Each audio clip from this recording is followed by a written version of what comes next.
प्रणाम आसन की स्थिति में आकर के सर्वप्रथम प्रार्थना दोहराएंगे।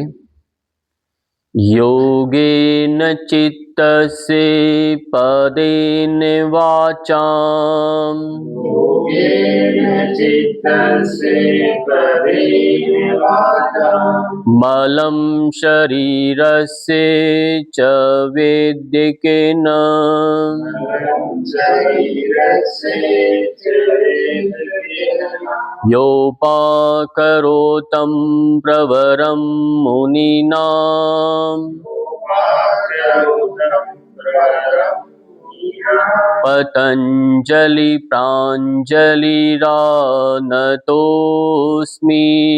पतञ्जलि प्राञ्जलिरानतोऽस्मि। ॐ शान्तिः शान्तिः शान्तिः। ओम शांति शांति शांति। विश्राम ले लेंगे। प्राणायाम का अभ्यास हमारा चल रहा है। प्राणायाम का आज चतुर्थ सेशन है, फोर्थ क्लास जो आपकी है। ये जो हमने कल पढ़ा, यानी कल हमने सूर्य भेदी, चंद्र भेदी, अनुलोम विलोम यानी चंद्र अनुलोम विलोम, सूर्य अनुलोम विलोम प्राणायाम का अभ्यास हमने कल किया। शरीर के अंदर दो शक्तियां प्रवाहित होती है, यदि उनका संतुलन हो जाए तो आपका शरीर के अंदर एक प्रतिभा जो अंदर आपके छुपी हुई है, जो शक्तियां अंदर सुषुप्त अवस्था में वो जागृत होने लगती है। आपने चक्रों के नाम सुने होंगे। हमारे शीर्ष प्रदेश के अंदर एक सहस्रार चक्र होता है। जो सहस्रार चक्र का मतलब हजारों सूर्य का प्रकाश एकदम से आने लगता है। कब? जब आपका सहस्रार चक्र जागृत होता है तब। पर उससे पहले नीचे सबसे पहले एक चक्र आता है, उसको बोलते हैं मूलाधार चक्र। मूलाधार चक्र नीचे हमारे अग्नि का वास यानी सूर्य का वास नीचे है। अग्नि नीचे है, ऊपर जो है यहाँ पर चंद्र है, सोमरस का श्राव होता है। अब जब इस शक्ति यानी चंद्रमा जो आपको बताया चंद्र स्वर, एक है सूर्य स्वर, एक सूर्य यानी शरीर में एक गर्मी है, एक ठंडा है। इन दोनों स्वर जब इनको एक इनका मिलन होता है यहाँ पर, ये एक प्रक्रिया चलती है। जब तक ये दोनों मिलते नहीं तब तक आगे की प्रक्रिया नहीं बढ़ती। आपने कमल का फूल देखा, कमल का पुष्प एक नीचे उसका ऐसे मुख होता है, अब उसमें भारीपन है, कली है वो। जैसे वो कली खिलेगी, खिलते ही हवा में ऊपर उसका ऐसे हो जाएगा, कमल पूरा आकाशमुखी हो जाएगा। ये कमल का यानी एक सहस्रार चक्र को ऐसे पूरा कमल माना गया। जब तक वो शक्ति नहीं मिले, जैसे ही ग्रेविटी का मतलब क्या है, गुरुत्वाकर्षण तो है, यानी वो नीचे आ रहा है, ये ऊपर गया, पर जैसे दोनों मिलेंगे, मिलकर फिर ऊपर उठेंगे, फिर ऊपर उठेंगे ये, यानी ये विपरीत हो जाता है। बल्कि नीचे आना चाहिए था, नीचे नहीं आएगा, फिर ऊपर हो जाता है, हल्का हो जाता है। जब व्यक्ति खिलता है वो हल्का हो जाता है, आकाश की तरफ बढ़ता है, उसमें एक दिव्य चेतना आने लगती है, वो उसका स्वभाव है, ऊपर उठेगा वो। अग्नि को आप यदि नीचे खड्डे में जला दो, कहीं जलाएं, पर अग्नि का स्वभाव है ऊपर उठना, वो ऊपर ही उठेगी, नीचे नहीं जाएगी वो। ऐसे जब आपके अंदर एक अनंत चंद्र का प्रकाश, सूर्य का प्रकाश जब आपके अंदर आता है तो उसका स्वभाव है ऊपर उठेगा, वो उठना ही है उसने। जब हम प्राणायाम करते हैं, प्राण एक अंदर शरीर में प्रकाश का काम करता है। प्राणायामात लाघवंच, ऐसा सूत्र में कहा, घेरन मुनि ने कहा, प्राणायाम करने से शरीर में एक हल्कापन आता है। अब जो हम अभ्यास करते हैं, इसके लिए अपने आप को हल्का कर रहे हैं। महर्षि पतंजलि की जो सूक्तियां, जो सूत्र हमने जो पढ़े प्रारंभ के कालांश में, तो वह यही दर्शाते हैं कि ततः क्षीयते प्रकाशावरणम, सारे पूर्व जो हमारे संस्कार हैं, कष्ट हैं, वो सब आवरण अज्ञानता के वो क्षीण हो जाते हैं। कब? जब आप नियमित अभ्यास करते हैं तब। आज का जो मुख्य विषय है वह है आपका, आज हम जानेंगे भ्रामरी प्राणायाम कैसे होता है और भस्त्रिका प्राणायाम कैसे किया जाता है, उसको हम विस्तार से समझेंगे। एक प्राणायाम और बताया था कल, शीतली प्राणायाम हमें कैसे करना है, शीतली, भ्रामरी प्राणायाम और एक आपको बताया जाएगा भस्त्रिका। तो इनका प्रकृति के साथ जोड़ करके हम समझेंगे। पहले भस्त्रिका प्राणायाम देखते हैं। भस्त्रिका, आपने लुहार की धोंकनी देखी हो, लुहार इधर से उसको घुमाता है, लुहार जो लोहे को पकाता है वो इधर से घुमाता, उसके अंदर जाली लगी रहती है, हवा लेता है, उसमें एक पंखा होता है, एक नीचे धरती के अंदर से नीचे एक पाइप निकाल रखी होती है, यहाँ उसने कोयले रखे होते हैं, वो उधर उसको हवा देता है, कोयलों पर हवा लगती है, वो सुलगते हैं, आग पूरा अंगारा पूरा अग्नि पूरी प्रज्वलित होती है, फिर उसके ऊपर कोई भी रखेगा धातु वो भी पिघल जाती है, फिर वो गर्म हथौड़े उसी ऊपर मार करके उसको आकार दे देता है। ये धोंकनी जो है, ये प्रक्रिया जो है, ये भस्त्रिका में बताया। जैसे हम श्वास लंबा लेंगे, श्वास छोड़ेंगे, इससे क्या होगा, श्वास लेना छोड़ने से अंदर आपकी अग्नि बढ़ जाएगी। अग्नि जब तत्व बढ़ेगा तो शरीर के अंदर जो धातु दोष है, मलिनता आ चुकी है, चाहे आपके रस अच्छा नहीं बन रहा, रक्त में अशुद्धि आ गई है, मांस में, मेद में, अस्थि में, मज्जा में, वीर्य में, ये सप्त धातुएं हैं शरीर के अंदर, इन धातुओं में यदि कोई दोष आ गया है, ये धोंकनी जो चलेगी अग्नि, ये आपके उन धातु का मल को शुद्ध कर देगा, निकाल देगा, नष्ट कर देगा, पूरा आपको कुंदन बनाने का काम करती है ये। तो ये धातु का प्रक्रिया है, धातु को कैसे शुद्धि किया जाए। पर एक इसमें नुकसान है, मान लीजिए कोई व्यक्ति पहले से ही बहुत ज्यादा, जिसका बीपी हाई है, तो उसको तो अग्नि बढ़ा नहीं सकते शरीर में, वहां एक विकृति आ गई। इसलिए मैंने पहले भी कहा, प्राणायाम एक अनायास क्रिया है, वो एक स्वाभाविक अपने आप होती है, और ये जो हम करते हैं शीतली, भ्रामरी, जितने भी प्रक्रिया के प्राणायाम, ये एक थेरेप्टिक यानी चिकित्सकीय प्राणायाम है। ये इनको चिकित्सा पद्धति में अलग अलग व्यवस्था में, अलग अलग परिस्थिति में व्यक्ति की अवस्था को, उसके स्थिति को देख करके ही उनको करवाया जाता है, अपने आप डायरेक्टली नहीं। इसलिए अब यहां पर लिमिटेशंस ये आ जाती है, जब भी वो भस्त्रिका करेगा शरीर के अंदर अग्नि को बढ़ाता है, वो ये कफ नाशक है, कफ को नष्ट कर देता है। जो व्यक्ति बहुत मोटा है पर बचपन में मोटा है तो उसको तुरंत ठीक कर देगा, जवानी तक भी कुछ मोटा है तो ठीक कर देगा, पर ध्यान ये रखना उसको बीपी भी आ गया, उच्च रक्तचाप बढ़ गया, तो उसके लिए लिमिटेशन है, वो भस्त्रिका प्राणायाम गति से नहीं कर सकता, क्योंकि अग्नि और बढ़ा देगा। पहले से ही अग्नि बढ़ा हुआ है, तप रहा है, वो खून तेज भागता है, शरीर में एसिड बढ़ रहा है, उसका पीएच बिगड़ा हुआ है। तापमान नियंत्रित करने के लिए अनुलोम विलोम ये सब प्राणायाम करते हैं। आपका पहले से दोनों स्वरों में से एक स्वर पहले ही जागृत ज्यादा हो रहा है, यानी आपका दायां स्वर ज्यादा पहले से फास्ट चल रहा है, यानी आपके अंदर बीपी हाई रहता है। और इधर दूसरा बिगड़ाव आपके अंदर पहले से व्यवस्थित हो, यानी आपका लेफ्ट नॉस्ट्रिल भी काम ठीक से नहीं करता, यानी कफ भी बढ़ा हुआ है शरीर में, कफ भी बढ़ गया, पित्त भी बढ़ गया, दोनों मिश्रित हो गए, तो अब भस्त्रिका का इसमें लिमिटेशन आ रहा है। इसलिए कल जो हमने प्राणायाम किए थे सूर्य भेदी, वो सूर्य भेदी करे, सूर्य अनुलोम विलोम भी नहीं करे। सूर्य भेदी करने से वह शरीर को व्यवस्थित कर सकता है, वो एक प्रकार अलग हो गया।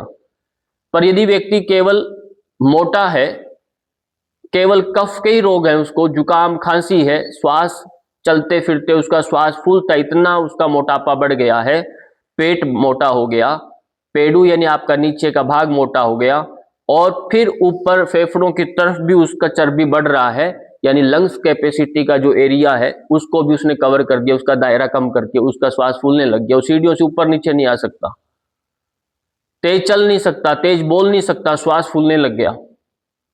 कभी आपने देखा हो, कभी किसी का डॉक्टर ने हार्ट का सर्जरी किया, ऑपरेशन किया, तो डॉक्टर एक सलाह देता है कि आपको अब तेज बोलना नहीं है, 15 दिन तक ज्यादा बातें नहीं करना, अंदर रहना होता है, चुपचाप रहो, हल्का भोजन करना है, तेज मिर्च मसाला नहीं खाना ताकि गर्मी बढ़ेगी। तेज बोलने से आपके जो वॉल हैं इसके धमनी के, उस पर एक धमक होती है, आवाज का एक कंपन होता है, फिर कहीं गड़बड़ ना हो जाए, कहीं जो मैंने स्टंट डाला है वो खिसक ना जाए। अभी कच्चा है, लेंटर डाला है, अभी उस पर नाचना कूदना नहीं है, काम नहीं करना, अभी उसको नीचे सपोर्ट चाहिए, आधार दिया, फिर आधार हटा देंगे क्योंकि वो अपने आप खड़ा हो सकता है भवन। फिर भी कुछ लोग लापरवाही करते हैं तो अकाल मृत्यु से मर जाते हैं। तो ये बात आपका स्पष्ट हो गया, यानी ध्वनि जो होती है वो काम करती है, और ध्वनि जितना तेज बोलेंगे आपके हृदय पर काम करती है वो। इसलिए मैंने कहा यदि आपका तेजी से करते हैं कुछ भी, हर श्वास, अब उसमें आप ध्वनि बनाते हैं, श्वास लेंगे छोड़ेंगे ध्वनि बनती है, और जब तेजी से श्वास लेंगे छोड़ेंगे यानी आपका ऑक्सीजन जाएगा किधर, वो थ्रू ब्लड के पूरे शरीर में सप्लाई होता है। शरीर में एक प्राण होता है जिसका नाम है व्यान प्राण, वो पूरा सर्कुलेट करता है पूरे शरीर के अंदर, रक्त को यानी ऑक्सीजन लेवल को बराबर करता है, पहुंचाता है, वो एक्टिव हो जाएगा। यदि पहले से ही तेज है तो दिक्कत हो गई, फिर और ज्यादा होगा तेज तो एकदम से स्पार्किंग हो सकती है, फट सकता आदमी। तो ये बात ध्यान रखनी होती है जब भी हम भस्त्रिका करते हैं। पहला, जिसको बहुत ज्यादा पित्त बढ़ा हुआ है, वात से प्रकोपित कोई विशेष बड़े रोग लग चुके हैं तो वो नहीं करेगा, केवल कफ प्रधान व्यक्ति को भस्त्रिका करवाना है। कफ प्रधान यानी उसको श्वास की रोग तो है, एलर्जी तो है, पर उसको कोई ऐसा बीपी नहीं है। आजकल छोटे छोटे बच्चों को समस्याएं आ रही हैं। भस्त्रिका का सीधा संबंध एक हमारे रिप्रोडक्टिव सिस्टम से होता है। भस्त्रिका जो व्यक्ति करेगा तो मूलाधार चक्र और स्वादिष्ठान का बीच का वो भाग है वो बहुत एक्टिव हो जाता है। यानी किसी महिला को, यदि पुरुष को, यदि जेंटल ऑर्गन्स को लेकर के, रिप्रोडक्टिव सिस्टम को लेकर के कोई समस्या है, विकृति है, तो भस्त्रिका करें। शरीर के अंदर हमारे शुक्राणु है, चंडाणु है, वो स्वस्थ होने लगते हैं। ये भस्त्रिका का प्रभाव है क्योंकि अग्नि तत्व उसमें बढ़ने लगता है, और अग्नि तत्व मूल है हमारा। तो अभी हम जो अभ्यास करेंगे भस्त्रिका, भस्त्रिका में यदि जिसका बीपी हाई है, जो कल हमने करवाया आपको सहज प्राणायाम पहले दिन, तो वो अभ्यास कर सकते हैं। केवल श्वास लंबी गहरी लेना है, केवल श्वास छोड़ना है। इसमें होता है इससे विपरीत है, जिस गति से श्वास लेते हैं उसी गति से श्वास को छोड़ना होता है। फिर जिस गति से श्वास लेंगे, जैसे ट्रेन चलती है उस ट्रेन की भांति आपको अपनी गति को धीरे धीरे धीरे करके बढ़ाना है। सर्किल पूरा बनता है, एकदम से तेज करके धीरे नहीं छोड़ सकते, पूरा गोला गति में ही चलेगा, बल्कि तेज होगा तो गति में ही होगा और धीरे होगा तो गति में ही होगा। पर आप एकदम से कम ज्यादा नहीं कर सकते। यदि एकदम से गाड़ी को भगा दें तब भी इंजन खराब हो सकता है, एकदम गाड़ी को रोक दें तब भी इंजन खराब हो सकता है। यानी हृदय आपका पंप जो होता है वो आपका इंजन है गाड़ी का। अब इसका ख्याल करना बहुत जरूरी है, इसलिए कहते हैं सुबह उठे तो अंगड़ाई लेके थोड़ा सा दाएं बाएं मुड़ करके लंबी गहरी श्वास लेके गाड़ी को थोड़ा सा एक्टिव करो। लंबी गहरी श्वास लेने खींचने से मतलब आपका ब्लड सर्कुलेशन थोड़ा हिलजुल करेगा, क्योंकि श्वास के थ्रू होता है, वो नम पड़ा था। और जब बिल्कुल ही श्वास लेना बंद कर दोगे तो शरीर ठंडा हो जाता है, और तेजी से श्वास लेंगे शरीर गर्म हो जाएगा। श्वास के साथ शरीर का तापमान कम ज्यादा होता है, ये विज्ञान ऋषि मुनियों को मालूम था। इसलिए आपने देखा वो सर्दियों में गर्मियों में एक जैसे स्वरूप में रह सकते हैं। सर्दियों में अपने अंदर ऊष्मा को बढ़ाने के लिए वो अपना सूर्य अनुलोम विलोम करते, सूर्य नाड़ी को जागरूक कर लेते, तो शरीर में कुछ ही 10 मिनट में शरीर में पसीना आ जाए। ज्यादा गर्मी लग रही है तो चंद्रभाग को एक्टिव कर लेते, तो शीतलता का अनुभव होता। यानी समत्वम योग उच्यते। ये दोनों नासा द्वार ऐसे नहीं है, ये आपके एसी की तरह काम करते हैं। जैसे घर के अंदर वो हम लगा लेते हैं, बाहर की गर्म हवा अंदर ठंडी करके भेजता, बाहर ठंडी है तो गर्म करके भेजता। ये काम ये बीच का इसका है, इसका एसी का, ये हमारे दोनों नाक एसी ही है, एक गर्म एक ठंडा। बाहर यदि तापमान गर्म है तो लेफ्ट नोस्ट्रिल ज्यादा एक्टिव हो जाएगी, उसकी शक्ति ज्यादा लगेगी बाएं नोस्ट्रिल की, वो उस तापमान को गर्म को ठंडा करने में ताकत लगाएगा, अंदर एक टेम्परेचर से अंदर जाएगा तापमान आपके। यदि बहुत ज्यादा ठंडी है तो राइट एक्टिव हो जाएगी, इधर ज्यादा अंदर गर्म होके जाएगा। इसी कारण से सर्दियों में आपकी राइट नोस्ट्रिल ज्यादा एक्टिव हो जाती है, क्योंकि आपको शरीर अंदर प्राण को गर्म करके पहुंचा रहा है, इसलिए सर्दियों में भूख ज्यादा लगने लग जाती है, क्योंकि खर्च ज्यादा होता है आपकी एनर्जी का। बात समझ में आती है ना? क्योंकि सूर्य ज्यादा एक्टिव हो रहा है, वहां पर अग्नि ज्यादा तप रही है शरीर में, आप जो कुछ खाओगे सब भस्म हो जाता है सर्दी में, पर गर्मी में नहीं होता ऐसा। गर्मी में उल्टा होता है, गर्मी में ताकत लेफ्ट नोस्ट्रिल की चंद्र की लग रही है, इसलिए गर्मी में ज्यादा खाने की इच्छा कम होती है, पानी पीने की इच्छा होती है, ज्यादा रोटी नहीं खा सकते, पचता नहीं है। तो ये शरीर अपने आप बोलता है, पर आप इसको नजरअंदाज करते हैं जब शरीर रोगन होता है।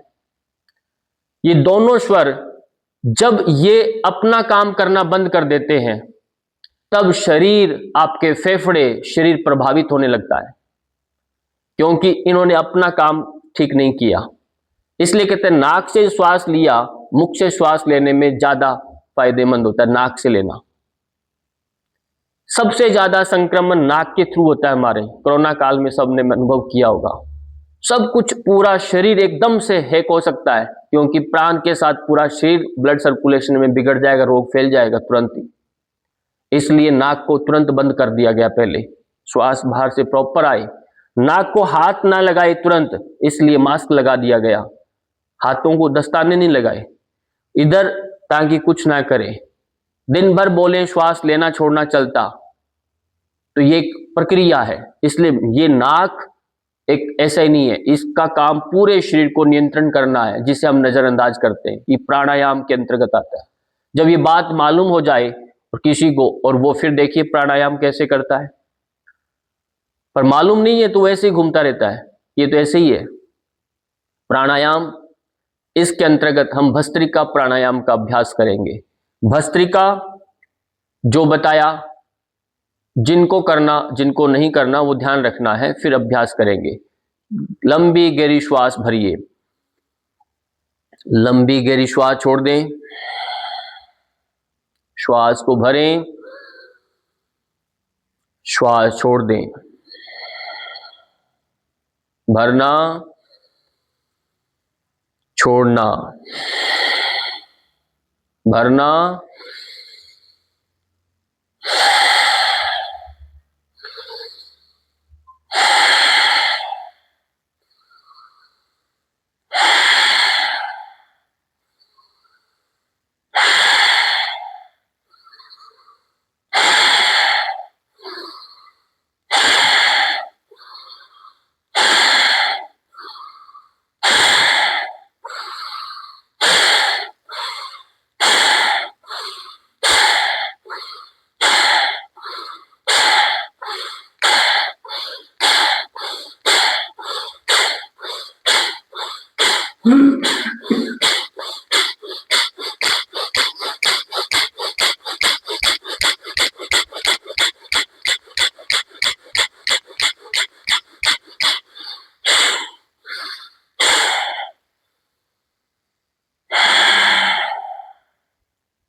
धीरे धीरे विश्राम दे देना।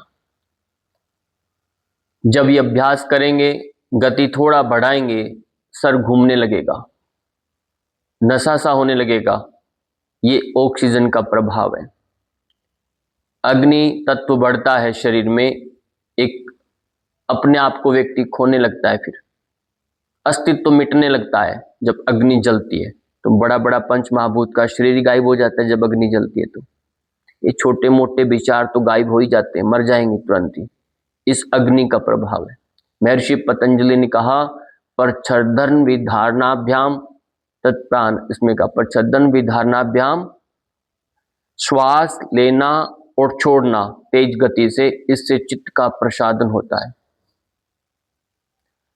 यही प्राणायाम, यही प्रक्रिया सोहम में अलग अलग ऋषियों ने, संतों ने इसे अपनाया कि चित्त को शुद्धि करने के लिए। ये आर्ट ऑफ लिविंग में श्वास लेना छोड़ना किधर से आएगी? प्रच्छदन, श्वास लेना और छोड़ना तेज गति से, ये चित्त को प्रसादन करता है। जब ये पूरा प्रक्रिया कर लेंगे तो आप रुकेंगे और कुछ पलों के लिए ऐसी स्थिति बन जाएगी कि श्वास न लेने की न छोड़ने की होती है, एक शून्य अवस्था आ जाती है। तो ये चित्त को शांत करता है, इसलिए इस प्राणायाम की महत्व इसका ज्यादा बढ़ गया। हर व्यक्ति कोई ना कोई जब भी ध्यान मेडिटेशन में जाता है वो कहते हैं श्वास लो, तेज गति से लो, फटाफट लो, तेज गति से लो, और एकदम से फिर पूरा श्वास निकाल के रुक जाओ। तो मन को शांत करता है, तो एक नशा देता है, अपने को भुला देता है, अस्तित्व मिटाने का काम करता है। इसलिए चित्त प्रसादन है, इससे चित्त को निर्मल बनाता है। भस्त्रिका प्राणायाम, जैसे जैसे ये इंजेक्शन लगता है कोई प्राणायाम के थ्रू, तो शरीर में कुछ पलों के लिए जो आनंद बरसता है, हार्मोन्स एकदम से व्यवस्थित हो जाते हैं उतने देर में, तो इतनी देर में ही हो जाता है। और ये थोड़ा थोड़ा जो पल हर दिन जब करते हैं तो पूरा शरीर व्यवस्थित होने लग जाता है, क्योंकि प्राणायाम सीधा और सीधा आपके रसायन तंत्र पर काम करता है, रस के स्राव, एंडोक्राइन सिस्टम पर काम करता है। आपके हार्मोन, बहिश्रावी ग्रंथियां, अंतःश्रावी ग्रंथियां दोनों को एक्टिव कर देता है। और हार्मोन ही हमारे शरीर के अंदर सुख दुख का कारण होती है। कभी उत्साह है, कभी निराशा है, ये सब हार्मोन के ऊपर होता है।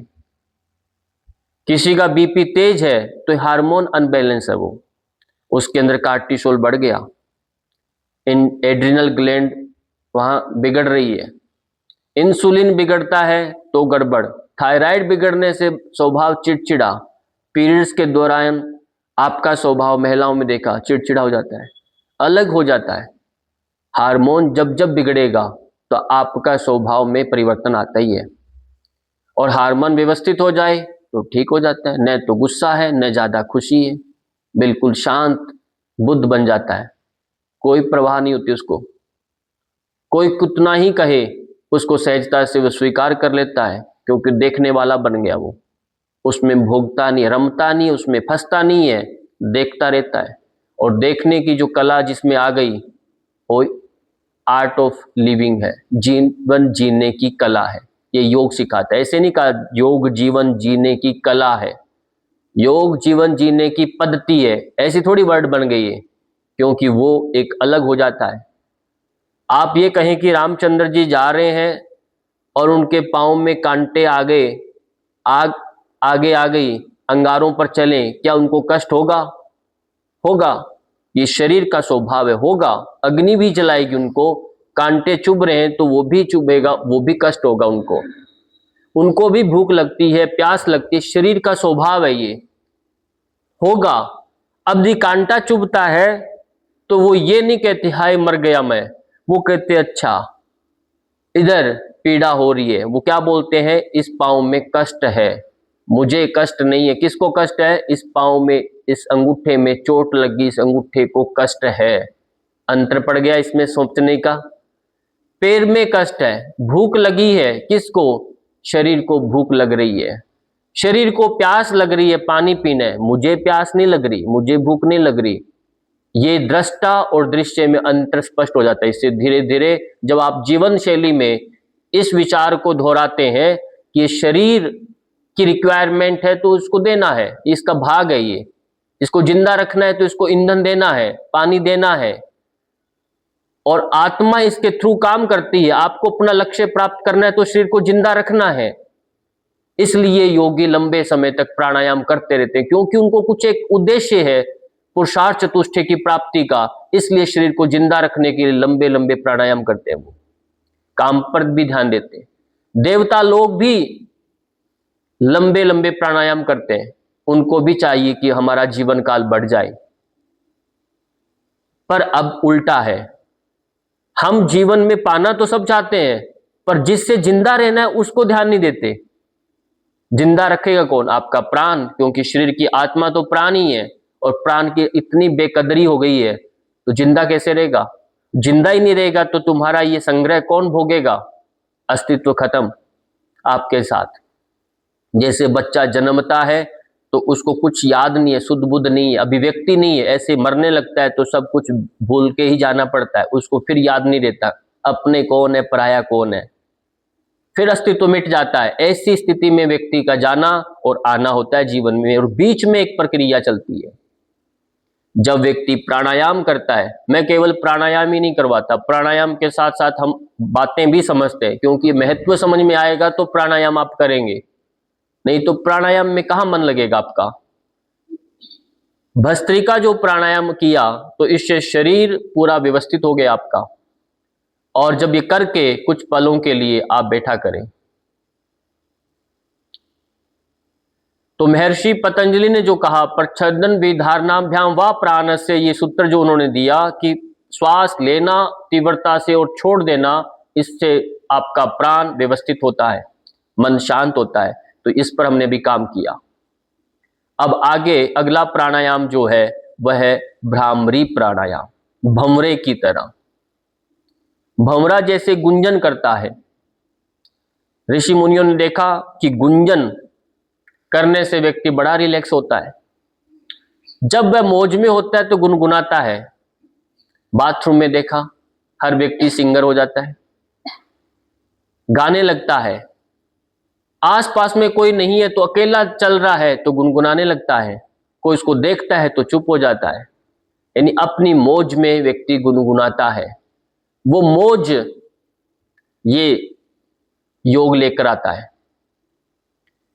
वो फिर किसी को देखने से, कोई मुझे देखता है दिखाने के लिए काम नहीं करता, वो अपनी मौज में आ जाता है, झूमता है। ये योग है। इसलिए योगी या पागल या कोई नशा करके व्यक्ति झूमने लगते हैं, एक मदहोशी है वो। बस अंतर इतना ही है, कोई व्यक्ति नशा करने लग गया पर वो तमोगुनी होकर झूमता है, वो उसकी एक स्थायी आनंद नहीं है, कुछ पलों के लिए। रात को उसने शराब पिया, रात को झूमता रहेगा, दोस्तों से बात करेगा, कुछ समय तक वह झूम सकता है, एक मदहोशी है तमोगुण की, वो अंधकार है चित्त पर। धीरे धीरे जैसे नशा उतरेगा, समस्याएं सामने वैसी खड़ी नजर आएंगी। फिर उसको भुलाने के लिए फिर मदहोश होता है, फिर तमोगुनी होकर फिर अपने को भुला देता है। इसलिए दुनिया में नशा बढ़ता जा रहा है। एक दूसरा उल्टा है, वो अपने को खोने के लिए वो सत्वगुणी होता है, वो कीर्तन में झूमता है, समर्पण कर देता अपने को। जितना समर्पण करता अहंकार मिटता जाता है, वो वैसे झूमता है, वो स्थायी आनंद होता है, 24 घंटे चलने वाला बन जाता है। इसमें और उसमें अंतर आ जाता है, झूमते दोनों ही हैं। शराबी शराब पी के कहीं गिर जाता है, दुनिया को लगता है कि ये तो बड़ा सात्विक हो गया है, ये तो कोई ऊपर नीचे ऊंच भेद नहीं है, जो मिलता खा लेता, कहीं पड़ जाता, पशुओं के बीच में पड़ जाता, कपड़े उतार देता, कोई परवाह नहीं है। पर अंतः चेतना में बड़ा परिवर्तन होता है। बाहर यदि कोई व्यक्ति देखे, उसको ये बोध नहीं है कि ये शराबी है, ये सात्विक योगी है, तो अंतर नहीं कर सकता वो उसको यही लगेगा कि अरे ये भी ऐसा ही है। कहीं बैठा है, देखो कितना उच्च विचार का आदमी, नीचे बैठ के बच्चों से खाना खा रहा, कोई परवाह नहीं है, कपड़े की गंदे है तब भी बड़ा, क्योंकि उस शराब का उसका नशा है, तमोगुनी है। पर जैसे उसको नशा उतरेगा, वो वहां से तुरंत खड़ा होगा, देखेगा किसने देख तो नहीं लिया मुझे, मैं इतना बड़ा आदमी, मैं यहां पड़ा उनके बीच में, कुत्ते चाट रहे हैं, मूत रहे हैं, उल्टियां कर रहा हूं, वो तुरंत भागेगा वहां से। वो वास्तविक नशा नहीं था। और एक दूसरा संत महात्मा जो झोगी झोंपड़ियों में जाते हैं, बीच में रहते हैं, खाते हैं, वहीं दुख में मिट जाते हैं उनके साथ, वो उनका सत्व गुण का नशा होता है, वो भाग नहीं सकते। इसलिए अक्सर शराबी शराब छुपा के पीता, घर से दूर जाके पीता। इतना अच्छा नहीं माना उसको, छुपाना पड़ रहा है, यानी इतना मतलब अच्छा नहीं है वो। और यदि वो किसी को कहे कि चल तुम जाके 100 रुपये दान करके आ, तो छुपाएगा नहीं, वो खड़ा होके सबके बीच में अनाउंस करवाएगा कि मैंने इतना दान किया, मैंने इसकी सहायता की, बताएगा, वो बोल बोल के बोलेगा। और सत्य छुपता नहीं है, वो प्रकाशित हो जाता है। और अंधकार उल्टा होता है, वो छुपाता है। इसलिए जब हम प्राणायाम करते हैं तो प्राणायाम आपको प्रकाशित कर देता है, प्रकट कराता है, आपका वास्तु सुख को प्रकट करता है। तो इसलिए प्राणायाम का महत्व है। इसलिए हमें प्राणायाम करेंगे तो सत्व बढ़ने लगेगा, और सत्व का स्वभाव है सुख, वो सुख मिलेगा, अपने आप मिलेगा। तो एक प्रक्रिया ये हुई। अभी जो हम दूसरा पाठ कर रहे हैं वह है भ्रामरी प्राणायाम का। भ्रामरी जो प्राणायाम है, भ्रामरी जो प्राणायाम है वह क्या है? भ्रमर की नाद है। हठ योग में एक नाद योग की एक व्यवस्था है। नाद को बताया कि गुंजन करने से मन शांत होता, इसीलिए मंदिरों में घंटियां, वाद्य, इसका व्यवस्था की गई। मन शांत होता है जब बजता है, ताली बजती है, चमटे बजते हैं, कोई हारमोन बज रहा है, वहां पर संगीत चलता है, तब व्यक्ति झूमने लगता है। यदि यहां पर ढोलक बजाना शुरू करे तो आप हिलने लग जाएंगे, क्योंकि वो मदहोश करता है, ध्वनि तरंगित करता है, रिदम देता है। क्योंकि जन्म ही हमारी धड़कन ध्वनि से होता है। इसलिए हम झूमते हैं, उसके साथ कोई ताल मिल जाए तो आप भी झूमेंगे। देखो कितना बड़ा गहरा विज्ञान है ये। इसलिए झूमता आदमी, इसलिए जो व्यक्ति नाचता नहीं है, गुनगुनाता नहीं है, वो अभी मस्त नहीं है, जीवन में कहीं ना कहीं खो गया है वो। इसलिए जो गुनगुना रहा है, उछल कूद कर रहा है, तो वास्तव में जीवन जी रहा है, वही बचपन में है। अभी कोई चक्कर नहीं है उसके जीवन में, कहीं कोई रुकावट नहीं है, सब अच्छा चल रहा है। और जब गड़बड़ हो, मान लो अचानक ही आपको कुछ पैसे मिल जाएं, देखिए आपकी चाल कैसे उछल कूद आ जाएगी, आप गुनगुनाने लग जाएंगे जैसे बड़े राजा बन गए। और अचानक ही कोई पॉकेट मार ले आपका, देखिए स्थिति उल्टी हो जाती है, आपकी चाल बिगड़ जाएगी, गुनगुनाना छोड़ आप तो खामोश, यानी ऐसे डिप्रेशन में चले जाएंगे जैसे बड़ा कोई आपका चीरहरण हो गया हो जैसे। मतलब एक अपने आप ही उल्टा है। इसलिए मौज अलग है। इसलिए मंत्र चिकित्सा बढ़ गई, क्योंकि ध्वनि में मंत्र करने से लोगों के कष्ट मिटते कि नहीं मिटते। कर्मकांड की परंपरा बढ़ी, मंत्र पास में बैठाकर मंत्र चिकित्सा। बच्चा जैसे पैदा होता है उसके पास संगीत कानों में गुनगुनाने की परंपरा, जो वो संगीत जाता है सबसे पहले वो शरीर के अंतःकरण में जो जाके पूरे चित्त को प्रभावित कर देता है।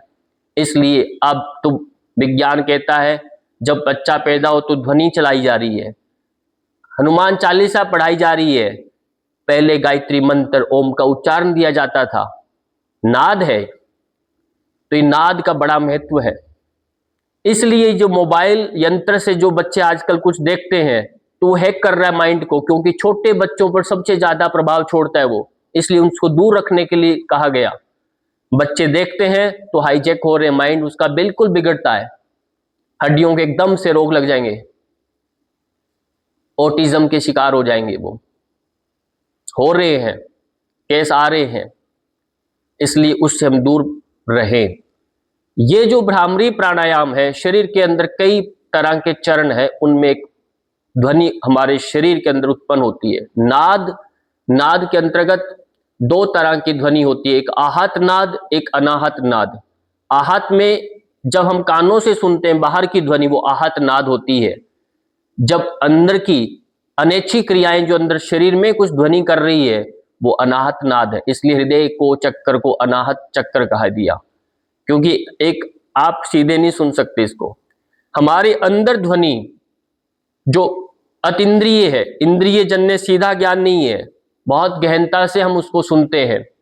ऐसा ही ब्रह्मांड में एक ऊर्जा घूमते, कल मैंने कहा एक ध्वनि है, हम एक ध्वनि के दायरे में बीच में रहते हैं, न हम ज्यादा सुन सकते न बहुत कम सुन सकते।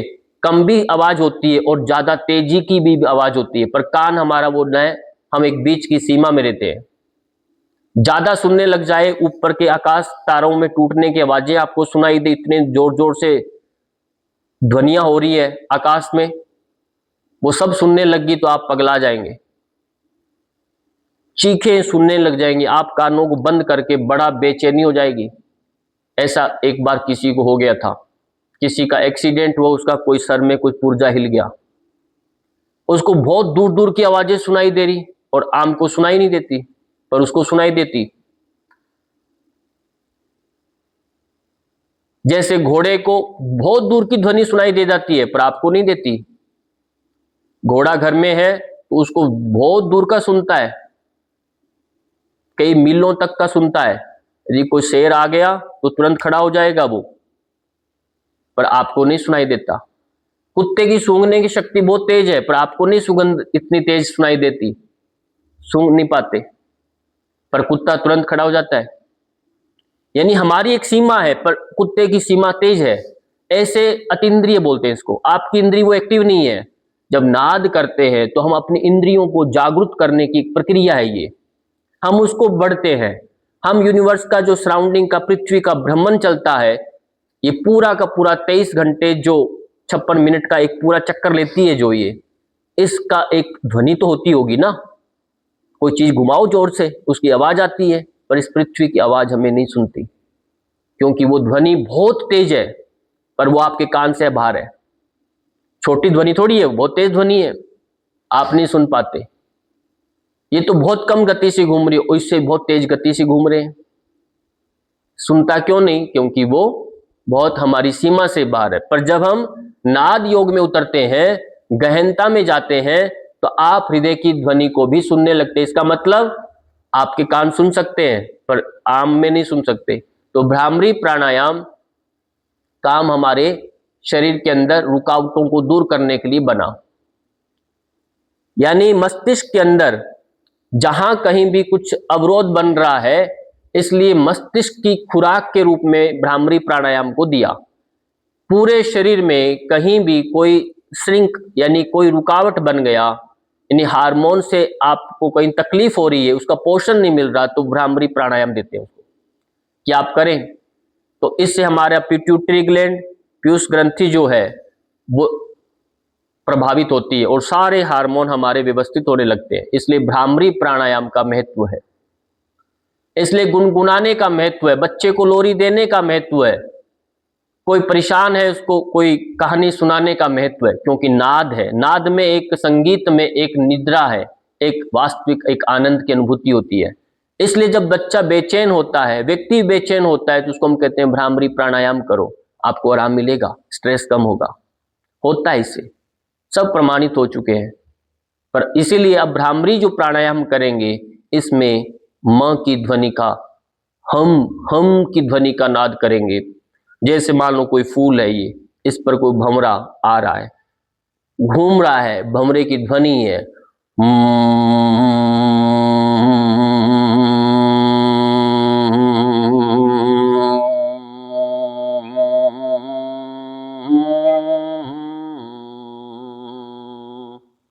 ये ध्वनि ऐसे कम ज्यादा होते धीरे धीरे तेज होती है।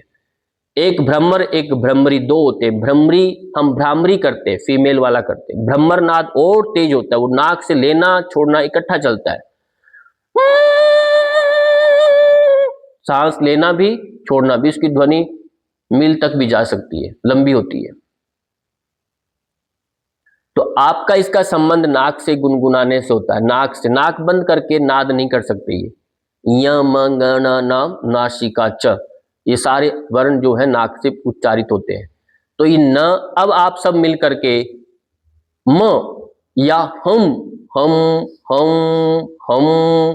या जीभ को थोड़ा ऊपर हल्का सा रखना तालू के पास, और दांत दूरी बना के रखेंगे, होठ चिपके रहेंगे, खुलने का प्रयत्न करेंगे, खुलने नहीं देना, और गहरी श्वास लेके उच्चारण करेंगे। जब एकांत सुबह संध्या में है तो आप बिना हाथ कर सकते हैं, नहीं तो आप हाथों को ऐसे आंख कान बंद करके, कान बंद करके, ऐसे करके, नाक को बंद नहीं करना, आगे ऊपर नीचे हाथ रखने होते हैं। फिर गहरी श्वास लेके 3 बार हम की या की ध्वनि करेंगे, श्वास भरिए, हम।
ये जिनको भी हाई बीपी है, लो बीपी है, इंसुलिन की समस्या है, बीपी की समस्या, साथ शुगर की प्रॉब्लम है, कमर में दर्द, यानी शरीर में कुदर भी दर्द है, आपका मन बेचैन है, घबराहट है, भूख नहीं लग रही, ज्यादा लग रही है, सब भय में रहते हैं, विश्वास आत्मविश्वास नहीं है, सब में शरीर में उत्साह नहीं है, एक डर रहता है, वो सब के अंदर आप ये भ्रामरी प्राणायाम करेंगे।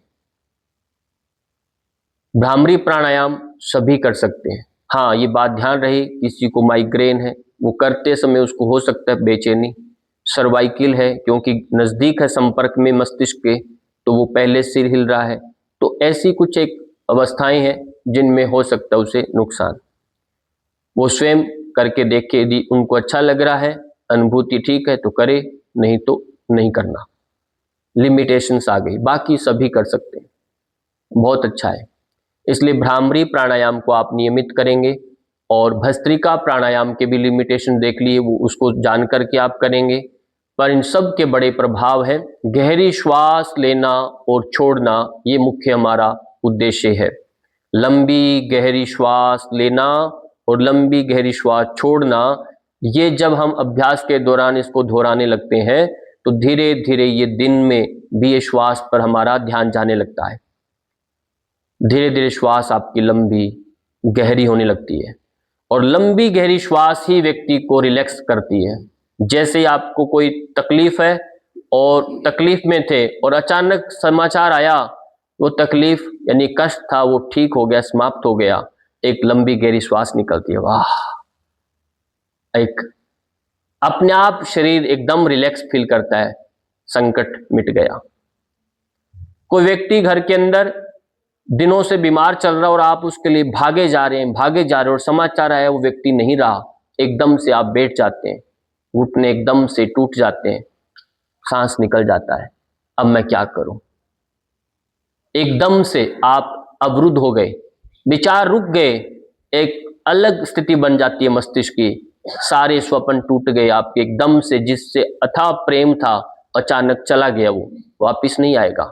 अब क्या करेंगे, एक मूर्छा आ जाती है, एक वैराग्य जन्म ले लेता अंदर, ये सब बेकार है, एक मन में एक भाव आ जाता है, आता है, क्षणिक होता है, सबके आता है। जब ऐसा कोई अपना प्रिय जाएगा उस समय के क्षण को महसूस करे, वो एक अवस्था अलग होती है, दुनिया अलग दिखने लग जाती है, उसके चश्मा अलग हो जाता है, उसका दिखने का नजरिया कुछ दिनों के लिए बदल जाता है उसका, फिर धीरे धीरे वापिस से वह वापिस परिवर्तन आ जाता है।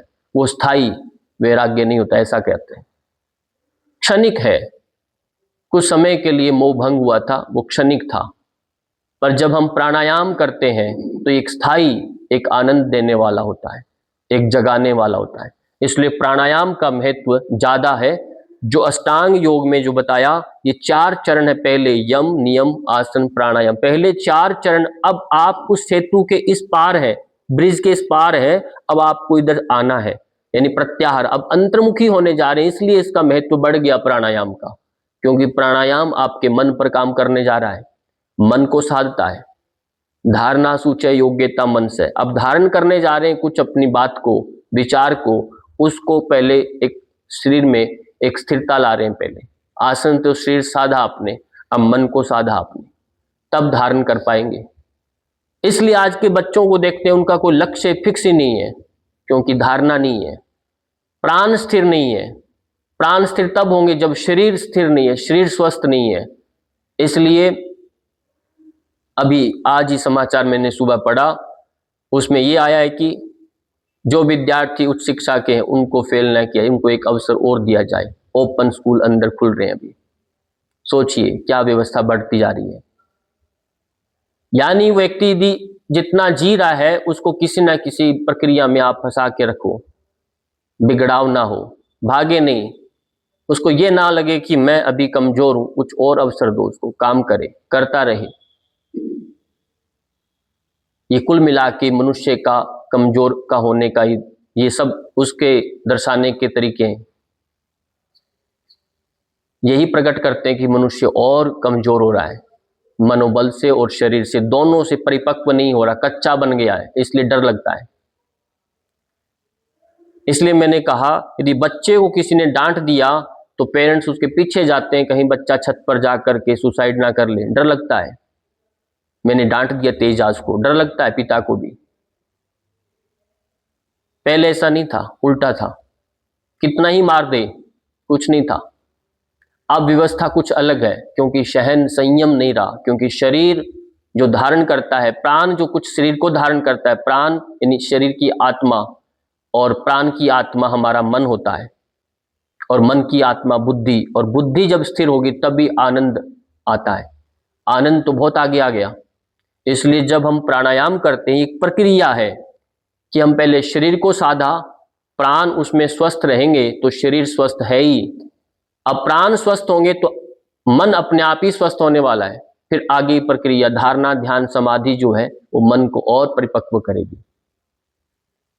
जब मन पूर्ण स्थिर हो जाता है तो व्यक्ति निर्णय लेने लग जाता है, कि मन का स्वभाव द्वंद्व में रहता है, विकल्प में रहता है, ये करूं ये करूं। इसको स्थिरता बुद्धि देती है, और बुद्धि ये कहती है तुझे यही करना है, इधर ही जाना है। अब फिर वो निर्णय निकल लिया, फिर उसको आनंद ही आनंद है, फिर द्वंद्व संशय नहीं है। ये द्वैत खत्म करने का काम रहता है समाधि में, लास्ट में जाके द्वैत समाप्त कर देता है, कोई दो नहीं, एक ही। तो जब हम प्राणायाम करते हैं, इसका लंबा प्रक्रिया है, आप इसको सीखिए, क्योंकि आगे का आधार है। क्योंकि आनंद तो चाहिए, पर उसके लिए हमें अपने को स्थिर करना है। जो आज हमने सीखा भस्त्रिका प्राणायाम की प्रक्रिया और भ्रामरी प्राणायाम को, तो इसको नाद को आप लंबे समय तक कर सकते हैं। किसी की श्वास छोटी है तो कुल मिला के 5-7 मिनट करें, कितने ही चक्कर हो सकते हैं, दिन में 2 बार करें। ऐसे ही अपने कोई मार्गदर्शक से जो सामने है उनसे आप सलाह करके पूछ के अभ्यास कर सकते हैं। तो इसी के साथ आज का सेशन यही हम कंप्लीट करेंगे। बाकी कुछ जो प्राणायाम के सेशन है, अभ्यास है, वो आगे की कक्षा में बताएंगे। तो विश्व कल्याण प्रार्थना दोहराएंगे। सर्वे भवन्तु सुखिनः, सर्वे सन्तु निरामया, सर्वे भद्राणि पश्यन्तु, मा कश्चित् दुःखभाग् भवेत्। ओम शांति शांति शांति। भूनमन करें।